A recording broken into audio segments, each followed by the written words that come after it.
Hello, hello, and welcome back to Minotaur Hotel.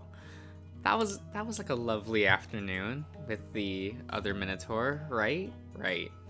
Oh, with newfound respect for your partner in crime, you totter, toter, totter, back towards your shared quarters together, ins insulated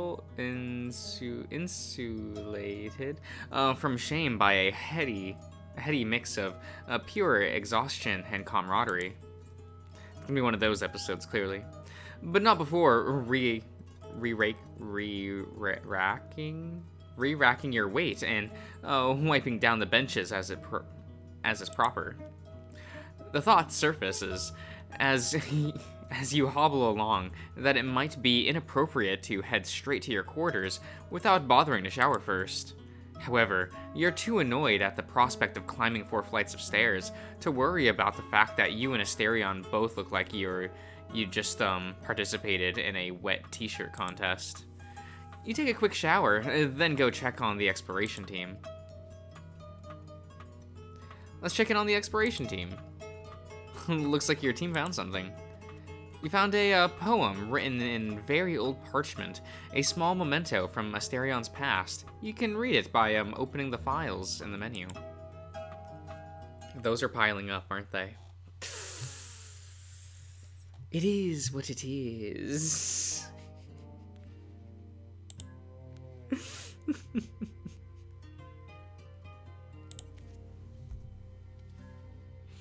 Sorry. Later in the afternoon, you found Asterion going over the letter again. He put it away as you approached. Afterwards, however, his gaze would wander away from any task, no matter how small.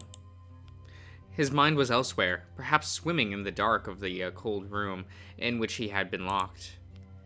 Just what could that old man want in sending you and Asterion a letter, if only he'd had the grace to bow out and allow his memory to fade away from the Minotaur's mind.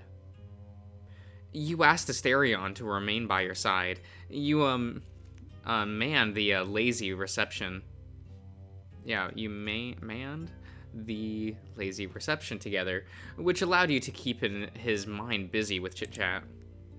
When you talked about the world outside, his gaze would soften. If his breathing was somehow perturbed, all you had to do was hum, perhaps sing, and he would follow your lead. And there was only so much you could do. You asked him to go out with you for some fresh air, in the hopes that it would help to clear out all the stale thoughts which smothered him. Is like the I assume we're gonna get this as like an inventory item, right? Or do we get the choice between sweaty and not sweaty, you know? You told him to take his time, but he would not. I was made to work and bear the yoke, he said.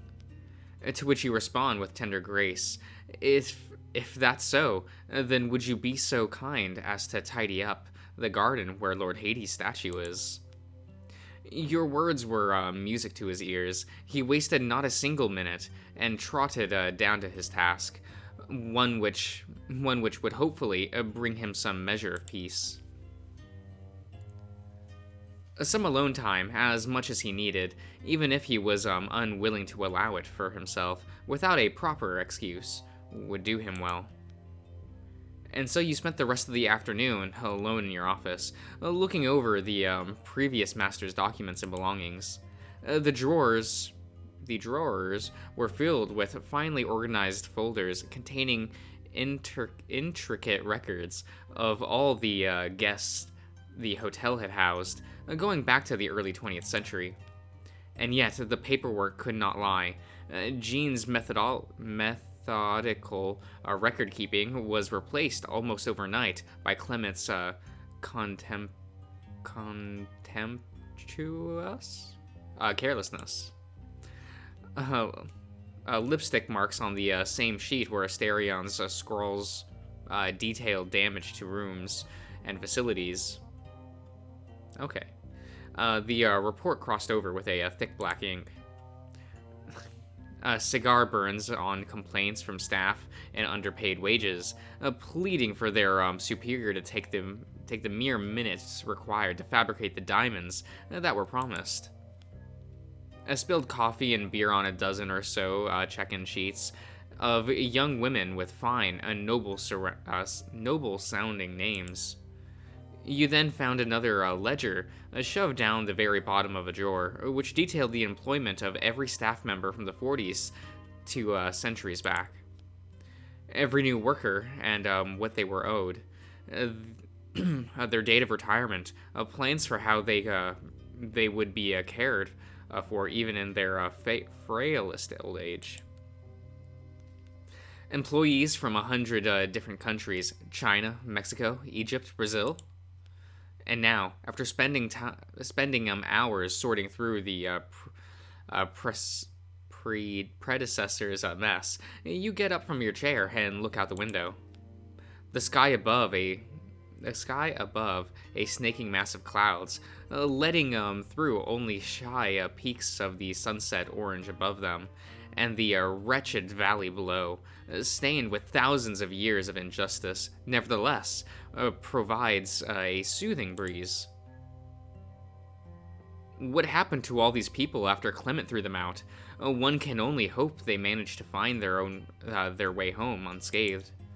However, seeing how sudden his tantrum was, there's no way of telling, and since at least a handful of employees had left their passports here, who's to say they got out with their savings in hand? This is the legacy Clement left behind: a paper trail of mismanagement, a consumed survivor, and a generation of displaced people. And now that man who had made his crimes seem like a youth's foolishness has the gall to make himself known once more. The timeless sky, the breeze untainted by man-made smoke and soot, the comfort of your office, altogether, they can do much to ease one's mind, but not enough to rid you of the bite at the back of your tongue. The bile, not bite. I don't know. You look down to the valley, a place both cursed and beautiful. How cruel are the gods to mix a drop of mercy with a sentence of eternal damnation. Far down, all the way down from the safety of the hotel, you see it squirming, a drop of the god's curse, alive even today. It's Argos, doing something by the exit below.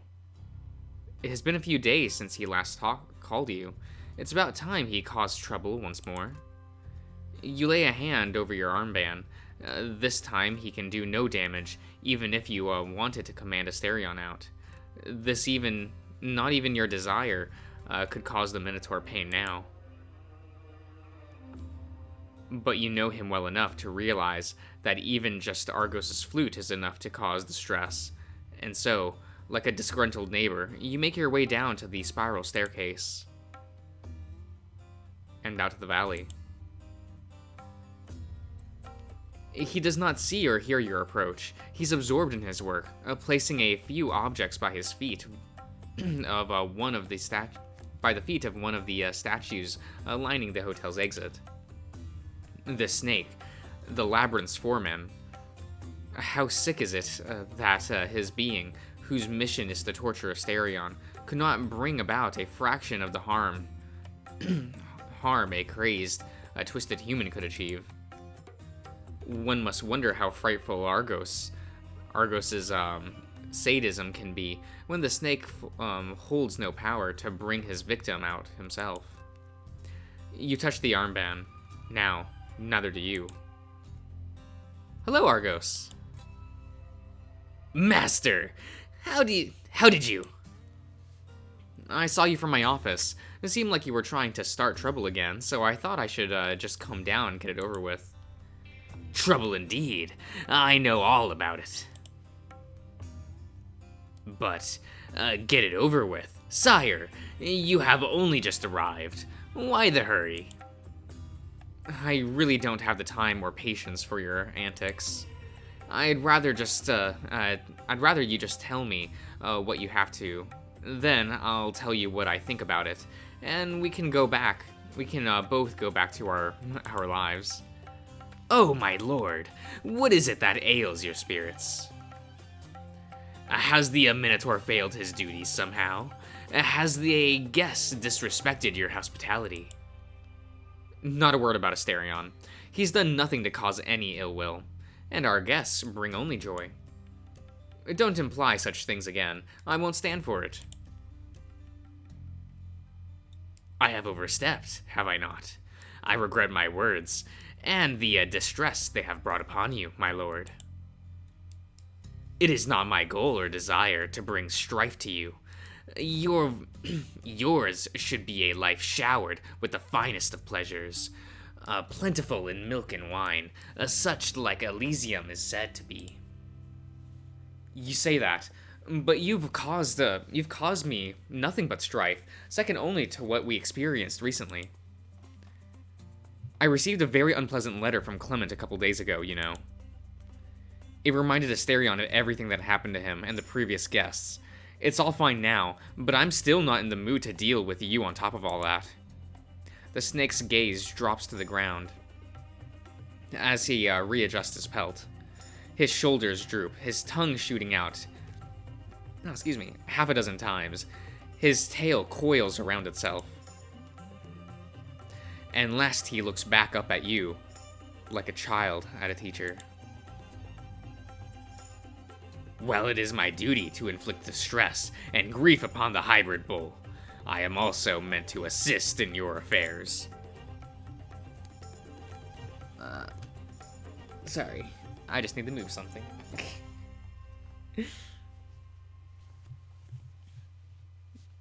Sire, with all the humility of my slithering servitude, which cannot hope to possess the greatness of the human mind, please allow me to interject.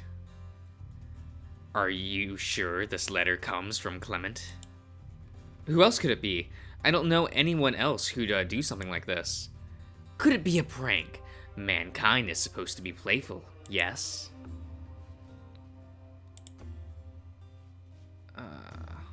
Yeah, okay.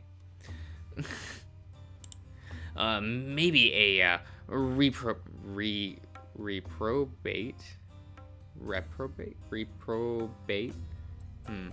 Has, perchance, set out to bring grief to your lordship. A reprobate? Like you, perchance? Me? Bring you grief? Perish the thought. For our most esteemed master, I wish only joy and glory. Gather the... wait. Gentler? Oh, it's gentler, not gentler. It's Gentler now.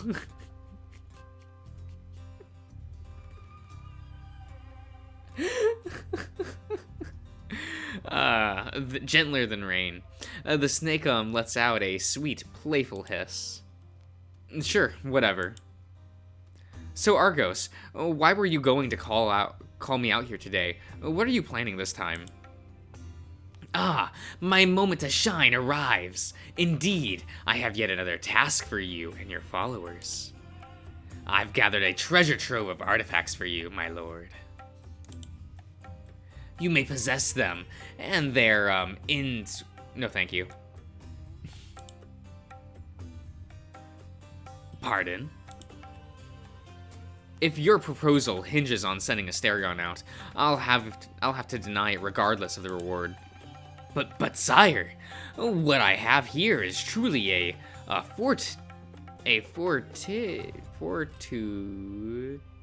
fortuitous finding.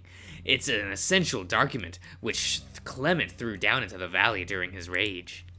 It doesn't matter. I'm not going to send Asterion out. Even if I wanted to, I'm forbidden from doing so. Forbidden? Why? You are the sovereign over this land and its law. Just what could possibly prohibit you from doing as you please? Oh, many things. My staff, for starters. They've learned the truth of Asterion's past, and will revolt if I ever think about mistreating him. Then find new, better workers. They are as disposable as broken tools.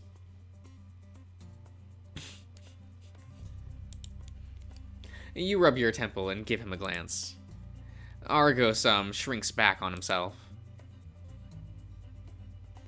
People aren't disposable. Forgive me.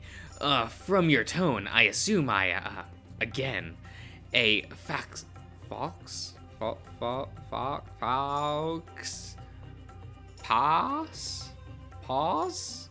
as they say. But my point still stands. Being peer pressured by your staff doesn't mean you are prohibited. Maybe, but neither do I want to mistreat Asterion.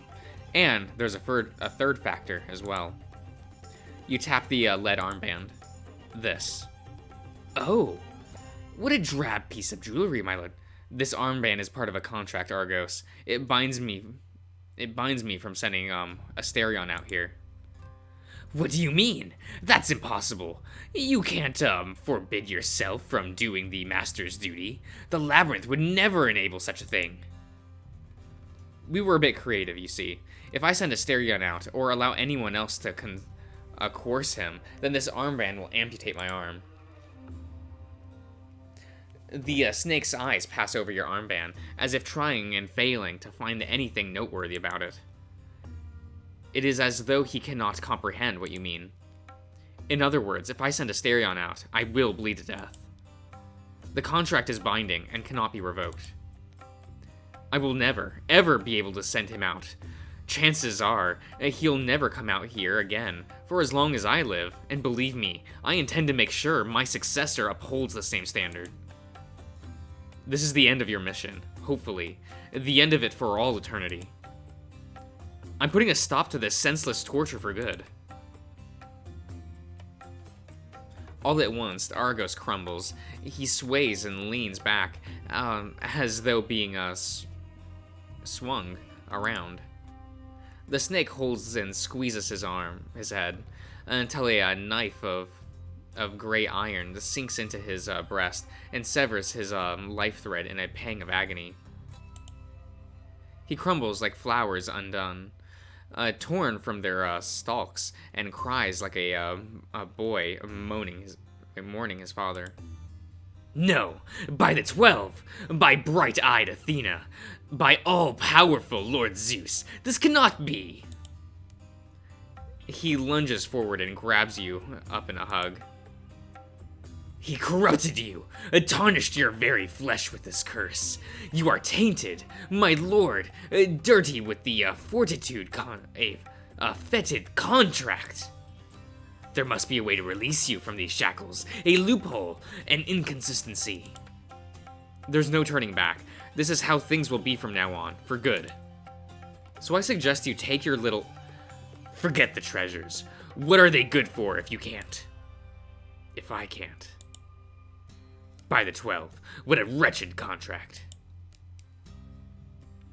He lets out the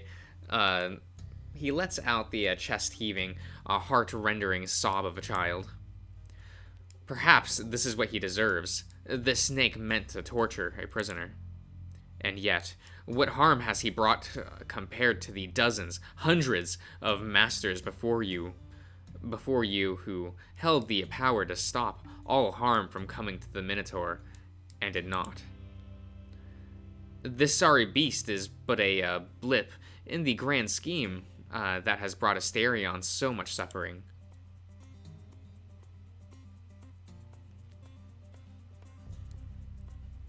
Hug. Perhaps a torturer like him, in the strictest sense of justice, should not deserve much in the way of kindness. The gods and their whims sentence mortals to a grievous fate. What is there to understand in it? And yet, regardless of how unfair it is for him to grieve at all, for this brief moment, you can offer a moment of sympathy. Like Asterion does to his lyre, you hug Argos in return, with all the open-heartedness of a father. Your hands lay over his scapula, And what a contrast they are to the Minotaur's wide back. It should be no surprise this snake is lean, but in truth, he is beyond bony. He tenses up as you squeeze. You think he may slither away at the contact, but his shoulders relax as he whimpers and groans. His own grasp tightens. He swabs into your chest. Your shirt is getting wet from tears and snot, but you graciously ignore it. You constrict him against you just a bit. Every other labored heave. What particular tapestry the gods have woven in it? It is not. Wait, is it not? Here lies the foreman, a wretched serpent who nevertheless could never cause a fraction of the damage Clement had. Did the old man ever feel grief like this? Can he fathom the days and nights Asterion spent locked in that cold room? And the gods, wherever they are, do they even remember the forsaken land and the lonesome prisoner they left behind? And Argos himself, do they think of him? He may be above Asterion, but he's still a cursed prisoner surviving off of bugs and rodents.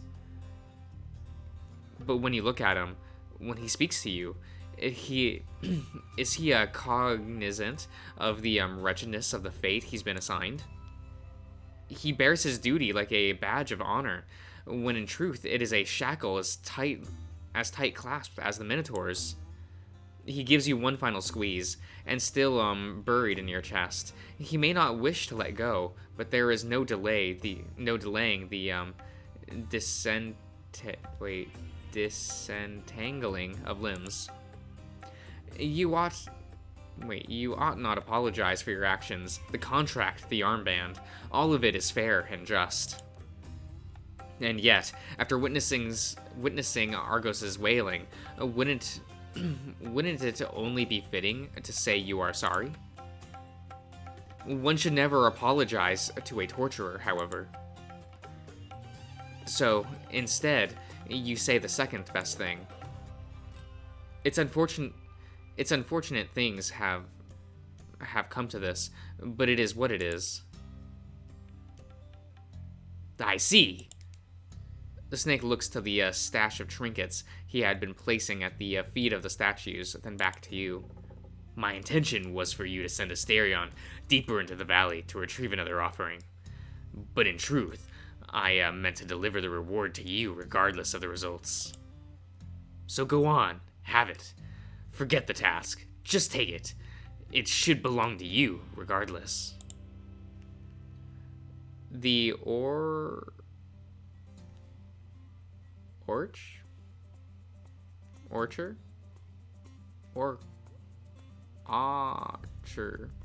A colored clay dish with the black Minotaur painted on it.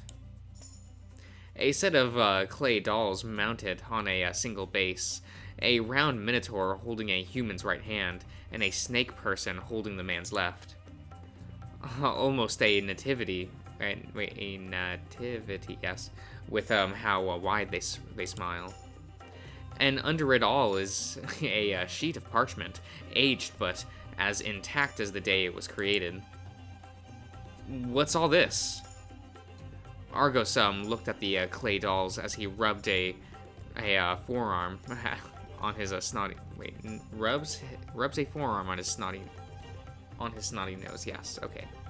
He says nothing until he moves closer and picks up the sheet of paper. This is a copy of the contract that gave birth to this very realm, or at least a fragment of it. The Labyrinth's constitution.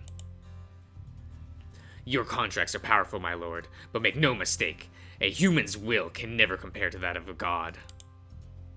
You will find that no attempt at amending or revoking this document will bear fruit. It is superior to all of us, and we are all bound to obey it. You will glimpse much of the Labyrinth's inner workings by poring over it. He extends it to you. For a flash, his sorrow dies out, and only resolution remains. Argos gave you the Labyrinth's constitution. You can read it in the contracts section of the file menu. Thank you, Argos. I'll make good use of it. Of course you will. You are a willy one, Master. But what about you? What'll you do now that you won't be, torturing Asterion? Ah,